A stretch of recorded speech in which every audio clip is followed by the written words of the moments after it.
Nobody set out to build a gun. Every firearm on Earth, every pistol, every rifle, every machine gun, traces back to a single accident made by men looking for something else entirely.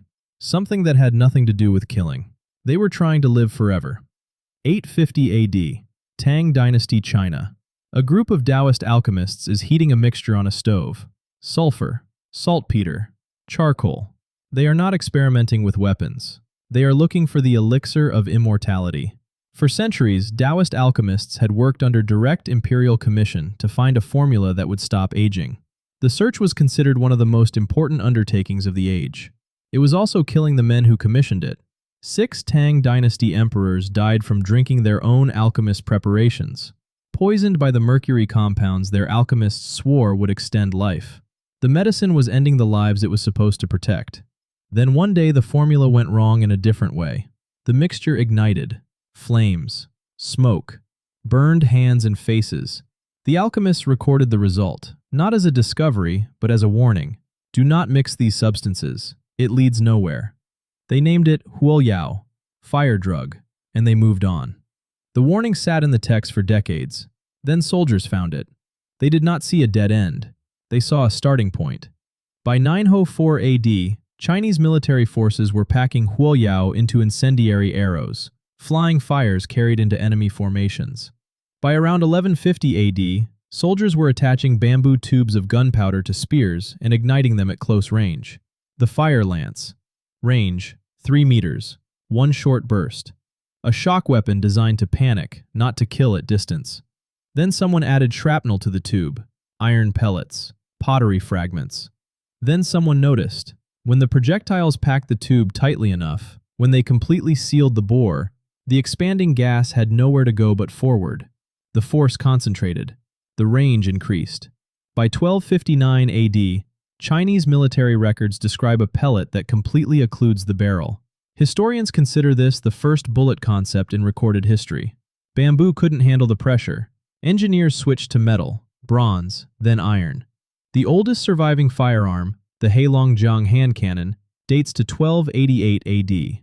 No trigger, no stock, no sights. A metal tube with a touch hole and a socket for a wooden pole. To fire it, one person aimed, a second held a burning stick to the touch hole. 2 people. A burning stick that had to stay lit between shots. It worked, but it needed help every single time. The matchlock, appearing in European manuscripts by 1475, ended this. A spring-loaded arm held a length of smoldering rope. When the shooter squeezed the trigger, the first trigger in firearms history, the rope lowered into a pan of priming powder. The flash traveled through the touch hole and fired the gun. 1 person, 1 weapon. No assistant. By the 16th century, the matchlock arquebus had ended 5 centuries of armored warfare. A matchlock ball penetrated plate armor at distances where cavalry couldn't close. The armored knight, the most expensive military asset of the medieval world, became obsolete in a single generation. But the matchlock had one unfixable problem. The rope had to stay lit at all times. In rain, it went out. In wind, it burned unpredictably. At night, every soldier in a matchlock army glowed faintly in the dark, a moving light marking exactly where he stood, an entire army made visible by the weapons it was carrying. The rope had to go.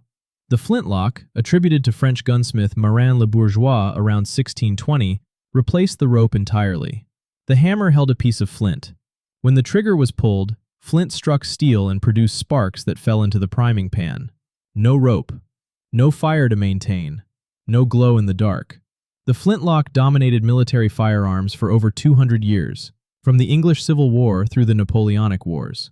Every musket in the American Revolutionary War was a flintlock, but it had one flaw baked into its physics. The flint striking steel produced a visible flash before the main charge fired, a fraction of a second, barely noticeable to a human. But trained soldiers learned to flinch at the flash before the ball arrived. And on a Scottish marsh, the ducks learned to dive. The Reverend Alexander Forsyth was a Church of Scotland minister and an obsessive duck hunter. His flintlock fired in 2 visible stages, flash, then shot. The ducks on the water saw the flash. By the time the ball arrived, they had dived. He was being consistently outsmarted by birds. Forsyth began experimenting with mercury fulminate, a compound that explodes on impact rather than by spark. If the hammer blow itself could fire the primer, there would be no flash, no gap, no warning. He patented the design in 1807. Napoleon reportedly offered him £20,000. Forsyth refused. That cap became the integrated metallic cartridge. Primer, powder, and bullet in a single brass case.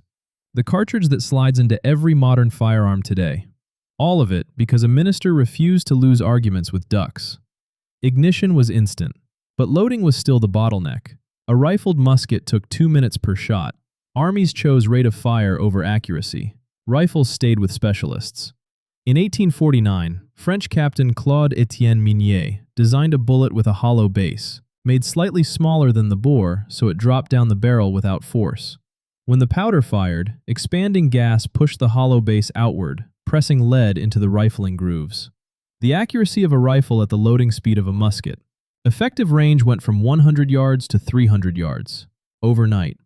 The armies of the American Civil War were still using smoothbore-era tactics against weapons that killed accurately at 3 times the old range. More than 620,000 soldiers died. Range, accuracy, and loading speed were all solved. But every shot produced a dense cloud of black powder smoke. After a few volleys, the battlefield disappeared. Shooters couldn't see their targets. Professor Christian Schonbein was a chemist in Basel. His wife had banned experiments in the kitchen. He waited until she left.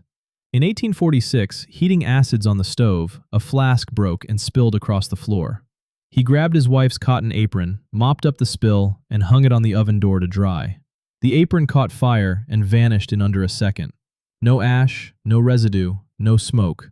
Just gone. The nitric acid had transformed the cotton into nitrocellulose, the first explosive that burned without visible smoke. By 1884, French chemist Paul Vier had stabilized it into a controllable powder. Every modern firearm cartridge still uses nitrocellulose-based smokeless powder. It began with a borrowed apron on a kitchen stove. The smoke was gone. Ignition instant. Range and loading solved. One thing remained unchanged since the first hand cannon. One trigger pull, one bullet. A soldier who ran out of ammunition while reloading died. The gun needed to reload itself. Hiram Maxim was an American electrical inventor. Light bulbs, mousetraps, a hair curling iron. No weapons background. At a trade exhibition in Vienna in 1882, an acquaintance told him, "Hang your chemistry and electricity. If you want to make money, invent something that will enable these Europeans to cut each other's throats with greater facility." Maxim noticed that firing a rifle produced significant recoil. Every other engineer treated recoil as a problem to absorb. Maxim treated it as a power source. He designed a mechanism that harnessed recoil energy to automatically eject the spent cartridge and chamber the next round. One fires, recoil loads the next, which fires, which loads the next. Belt feeds. Trigger stays back. It does not stop. By 1884, 2 years after Vienna, the first fully automatic machine gun existed. 600 rounds per minute. On the first day of the Somme in 1916, German Maxim guns killed 20,000 British soldiers. Maxim was knighted by Queen Victoria. The weapon came from a sarcastic comment at a drinks party. The Maxim weighed 60 pounds and needed a crew of 4. No single soldier could carry it into assault. That problem waited until 1941, when a 22-year-old Soviet tank commander climbed out of a burning T-34 at the Battle of Bryansk. Mikhail Kalashnikov spent 6 months in a military hospital. No formal engineering training. A tinkerer. In the ward around him, soldiers kept asking the same question. Why do our men share one rifle between 3, while the Germans carry automatics? He began sketching on whatever paper he could find. His solution? Strip everything down to its mechanical essentials. Gas-operated action. A rotating bolt with just 2 locking lugs. Simple to manufacture. Resistant to mud, sand, and cold from -45 to +60 Celsius. One soldier. Fully automatic. The AK-47 was adopted by the Soviet Army in 1949. An estimated 100 million have since been produced, more than any other firearm in history. In 2013, shortly before his death at 94, Kalashnikov wrote to the head of the Russian Orthodox Church, asking whether he bore moral responsibility for those his rifle had killed. The church replied that he did not.